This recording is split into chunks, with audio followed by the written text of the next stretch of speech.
संघर्ष समितीच्या नेतृत्वात मोर्चा झाला आणि आजच्या मोर्चांच्या जे आहेत आमचे आज दोन प्रमुख मागण्या होत्या। दोन प्रमुख विषयांवरती आज आम्ही हा मोर्चा काढलेला आहे। एक विषय असा आहे का जो आमच्या जिव्हाळ्याचा आहे आणि एक विषय असा आहे का जो आमच्या अस्तित्वाचा आहे। जिव्हाळ्याचा विषय म्हणजे जो टॅक्स लावलेला आहे, जो अनाठायी टॅक्स या 27 गावांवर लावलेला आहे।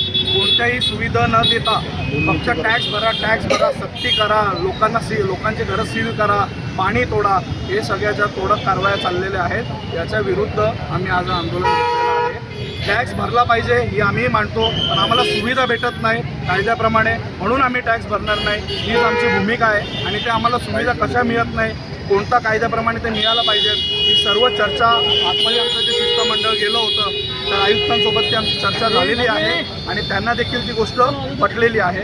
आणि दुसरा विषय जो म्हणजे क्लस्टरचा विषय असा आहे की त्यांनी सरसकट आपल्या 27 गावांना झोपडपट्टीची उपमा दिलेली आहे। एक क्लस्टर कुठे होतं, जिथं झोपडपट्टी क्षेत्र आहे तिथे होतं।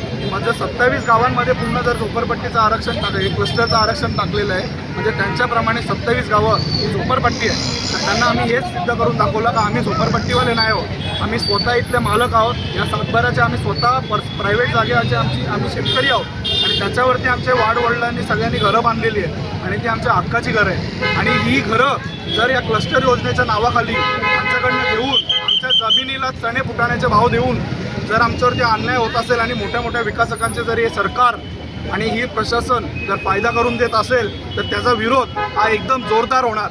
आणि काही लोकांना अजून याची जनजागृतीही नव्हती। हा जो GR आहे क्लस्टरचा, याची तारीख जर बघितली तर 2022 सालीचा हा GR निघालेला आहे, म्हणजे अजून जनजागृती लोकांमध्ये नाही आहे। तर हा जनजागृती आम्ही 27 गावांमध्ये पूर्ण करणार आणि ही जुलमी जी क्लस्टर योजना आहे ही आम्ही या गावातनं हद्दपार केल्याशिवाय राहणार नाही। आणि ही भूमिका जी आहे ही आम्ही तिथे आमच्या शिष्टमंडळाने मानली आणि अतिरिक्त आयुक्तांनी ते सगळं मान्य केलं का नाही, माणूस म्हणून ही भूमिका ही तुमची बरोबर आहे। तर त्यांनी आम्हाला आश्वासन दिलं की येत्या 2-3 दिवसातच आयुक्त, महापौर, 27 गावातील सर्व लोकप्रतिनिधी व संघर्ष समितीचं शिष्टमंडळ हे मिळून एक बैठक घेणार या गोष्टीवरती। आणि क्लस्टरचा विषय असो किंवा टॅक्सचा विषय असो, या बैठकीमध्ये तो आम्ही मांडणार आहोत।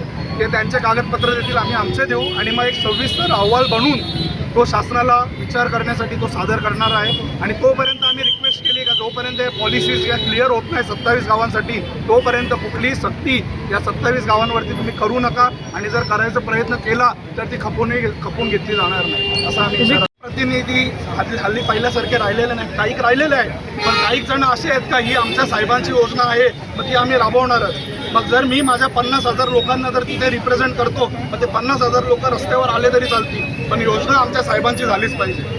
तर हे दुर्दैव हे प्रत्येक ठिकाणी आज महाराष्ट्रात आपल्याला बघायला मिळतोय। आणि 27 गाव पण त्याच्यात 27 गावांना जर ठाम लोकप्रतिनिधी मिळाले, आता हे जे लोकप्रतिनिधी आलेले आहेत त्यांच्याकडनं आम्हाला अपेक्षा आहे हे काहीतरी विषय जनतेचे उचलतील आणि मग हे